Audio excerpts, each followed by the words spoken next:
비례대표는 그래서 어떻게 뽑는 겁니까? 모르겠습니다. 오늘까지. 오늘까지? 네, 저는 모르겠어요. 네. 저 자신이 네. 저 자신이 잘 모르겠더라고요. 왜냐하면 저는 처음부터 선거법은 선악의 문제가 아니라고 봤어요. 네. 우리나라에서 다당제를 선호하고 소수파를 중시하는 분들이 중대선거구제 얘기도 하고 네네. 안 되는 거거든요. 국민이 싫어하니까 그냥 우리나라 소선거구제로 갈 수밖에 없어요. 그러니까 그냥 국민들이 그걸 선호해요. 네. 비례대표도 많아지는 걸 좋아하지 않아요. 이게 상수예요. 네. 그러니까 그걸 상수로 놓고 나면 선택할 수 있는 법은 굉장히 적습니다. 선거제도. 그래서 저는 일단 그런 관점에서 쭉 봤는데 그렇기 때문에 그런 좁은 어떤 제한적 의미밖에 없는 비례대표 선정 방식을 놓고 연동제가 맞냐 네. 권역별 병립형이 맞냐 이건 네. 사실은 제한적 의미밖에 없죠. 둘 다 의미가 있어요. 권역별은 당내 소수파를 배려하는 거고 네. 이 당과 저 당에서 늘 떨어지는 분들을 배려하는 그렇죠. 거고 연동제는 당 외 소수파를 배려하는 거잖아요. 그러니까 어느 것이 꼭 선이다 얘기할 수 없다고 봅니다. 네. 그렇기 때문에 지금 이제 논의가 되고 있는 건데요. 연동제를 하면서 민주당은 위성정당을 만들지 말자. 네. 지금 그 비주류 네 분이 그런 얘기를 했죠. 네. 안정적으로 국민의힘에 갖다 바치자는 주장을 하는 분들이에요. 안정적으로 국민의힘 갖다 바치자. 예. 그런 거죠. 너무 황당한 분들 아니에요? 그러니까 그걸 누가 동의하겠습니까?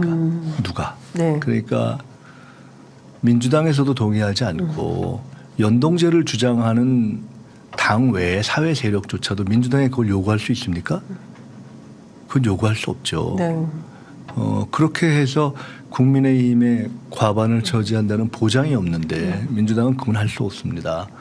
그래서 저는 그렇다면 권력별 병립형으로 가야 되는 거 아닌가도 깊이 고민했고요. 네. 근데 엊그제 의총하는 날 아침에 마지막으로 저는 그 또한 당내에서도 반발이 있고 당 외에서도 비판이 있으니 그냥 현행대로 하고 원래 주장했던 대로 서로 내지 말자고 하는데 합의가 되면 좋고 근데 합의가 안 되는 거 아닙니까? 네. 그렇다면 결국 우리도 할 수밖에 없다는 것을 밝히되 기왕이면 질서 있게 개혁 세력과 당 외 개혁 세력과 함께 비례 연합을 하는 것이 적당하다. 그리고 그걸 그냥 국민 앞에 터놓고 이야기하자. 저는 이렇게 생각합니다. 네. 그러면 민주당을 포함해서 뭐 그런데 이 또한 네. 당내의 당원들이나 의원들이 어떻게 판단할지 모르겠어요. 네. 당원들이나 의원들이 근데 아닌 것 같아. 권역별 병립형이 맞는 것 같아라는 의견이 조금 더 다수일 가능성도 전 높다고 봅니다. 네. 이탄희 의원 문제는 어떻게 해야 됩니까? 저는 이탄희 의원 제가 의총에서 2번 공개적으로 발언했어요. 네. 처음에 그 용인 불출마하겠다고 말씀하실 때 내가 이탄희 의원을 좋아하는데 개인 문제지만 당의 문제니까 이야기하겠다. 네. 연동제를 하라고 불출마한다는 건지 연동제를 안 해서 불출마한다는 건지 이해가 잘 안 간다. 좀 논지가 명료했으면 좋겠고 네. 그러저런 것을 떠나서 이게 출마 문제와 연동할 사안이 아니라고 본다. 이렇게 네. 얘기를 했어요. 네. 그래서 당이 출마 권유를 했으면 좋겠다. 번복했으면 이렇게 얘기했고요.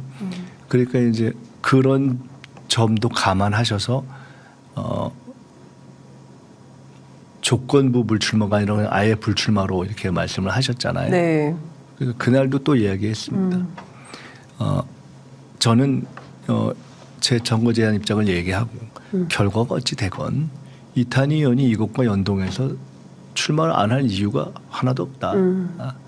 귀한 자산이고 네. 그렇기 때문에 이거는 무조건 당이 출마를 권유하는 것이 좋다 이렇게 얘기했고요. 네. 본인과도 그날 이후에도 통화를 했습니다. 그래서 본인 입장은 아니 본인은 뭐 그런 것과 상관없이 일단 지역구에 대한 예의 차원에서 이제 마무리 인사도 드리고 있고 그렇다고 해서 저는 그건 열심히 하시라고 나중에 문제는 당이 또 함께 결정해야 되는 거 아니겠냐 이렇게 말씀드렸습니다. 저는 정치 과정, 정치를 하면서 특히나 이제 의기가 있던 초선 시절이나 이럴 때 네. 불출마를 이렇게 고민하는 경우들을 많이 봤고요. 예. 근데 대부분 좋은 분들이 그런 생각을 많이 하고 그러니까 이번에도 예, 예, 홍성국 의원도 그래서 그렇고 예. 그 이탄희 의원 같은 경우는 굉장히 좋은 자산이기 때문에 네. 당이 반드시 출마시켜야 된다고 봅니다. 당이 어떻게든 설득을 해서 이탄희 의원 용인에 다시 출마할 수 있도록 그림을 만들어야 된다 이런 네, 말씀. 그리고 그것은 그렇게 하는 것이 본인의 선의와 달리 용인의 인접 지역에도 네. 의도치 않은 이제 그렇죠. 부작용을 줄 수 있기 때문에 예. 그것이 맞다 이렇게 봅니다. 네. 그 15대 총선에서 31살 굉장히 그 지금으로 보자면 굉장히 어린 나이라고 볼 수 있는데 이때 국회의원에 당선돼서 그야말로 이제 파란을 일으켰던 주인공이시기도 하시잖아요. 사실 지금 따지고 보면 이준석 대표보다 훨씬 어린 나이에 국회에 이제 들어오신 그런 상황인 건데 지금 보면 뭐 민주당 안에 젊은 정치는 좀 사라지고 오히려 올드보이들이 귀환하는 현상이다. 그리고 앞서 이제 민주당 왜 이렇게 좀 무기력해졌냐 뭐 이런 거에 대한 고민도 있으시다고 했는데 오히려 보수당을 지향하는 쪽에 국민의힘 쪽에는 젊은 정치 자산들이 보이는 반면 또 민주당에는 눈에 잘 안 띈다.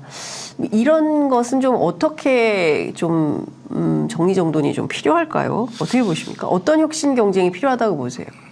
저는 제가 30대일 때부터 네. 한 번도 세대 교체론에 동의해 본 적이 없습니다. 제가 30대일 때도 세대 교체론을 깃발로 해본 적이 없습니다. 그러니까 정치는 자기 실력으로 하는 거고요. 네. 자기 실력과 목소리로 하는 것이고 세대 교체론이라는 것은 과거에부터 군사 독재에 의해서 또는 군사 독재에 협조하는 삼김 비판자들에 의해서 많이 쓰였죠. 그런데 그분들이 예를 들어 과거에 삼김청산 이런 거를 했었던 분들이 많은데 네. 삼김보다 훌륭하다고 생각해 본 적이 없어요, 제가. 그러니까 삼김을 과거에 삼김이 나이 많으니까 물러가라가 아니라 삼김보다 나은 자기의 목소리를 내고 치고 나가면 되는 거예요.